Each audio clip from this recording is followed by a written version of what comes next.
প্রচণ্ড গরমে নানা রকম ফলের জুস আর নানা রকম শরবত আমাদের শরীরকে ঠান্ডা করে। আজকে করব আঙুরের জুস। তার জন্য নিয়েছি কতিলা। এই কতিলা আমাদের শরীরকে প্রচুর পরিমাণে ঠান্ডা করে। আর চিয়া সিডও প্রচুর গুণ আছে, এতে প্রচুর পরিমাণে ফাইবার আছে। এই চিয়া সিড আর কতিলাটা 3 থেকে 4 ঘন্টা আগে ভিজিয়ে রেখেছিলাম। একটা ভিজতে একটু সময় লাগে। আঙুরটা নিয়েছি।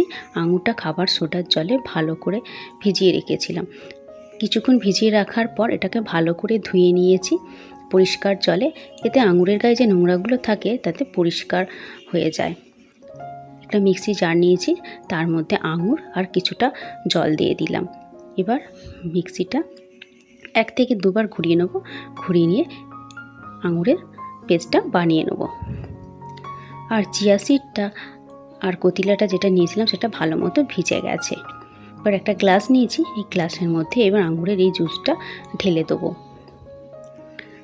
এতে আর চিনি দেবো না, আঙুরটা প্রচুর মিষ্টি ছিল, তাই আমি আর এক্সট্রা চিনি দিচ্ছি না। দিয়ে দিলাম ফ্রিজের ঠান্ডা জল, আর কতিলাটা পুরোটাই দিয়ে দিচ্ছি। আর দিচ্ছি 1 চামচের মতো চিয়া সিড। তারপর দেবো একটুখানি বিট লবণ, দিয়ে ভালো করে মিশিয়ে নেব। টেস্টটা আরেকটু বাড়াবার জন্য দিয়ে দেবো একটুখানি জলজিরা। কেউ চাইলে এখানে চাট মশলাও দিতে পারে। দিয়ে ভালো করে মিশিয়ে নেব। তো রেডি আমার আঙুরের জুস। ওপর থেকে দিয়ে দেবো কয়েকটা বরফের টুকরো। প্রচণ্ড গরমে এরকম একটা ঠান্ডা ঠান্ডা ফলের জুস শরীরকে পুরো ঠান্ডা করে দেবে। তো কেমন লাগলো ভিডিওটা অবশ্যই জানাবে কমেন্টের মাধ্যমে।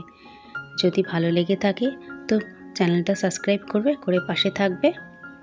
আর এই ভিডিওটা দেখার জন্য তোমাদের অসংখ্য ধন্যবাদ।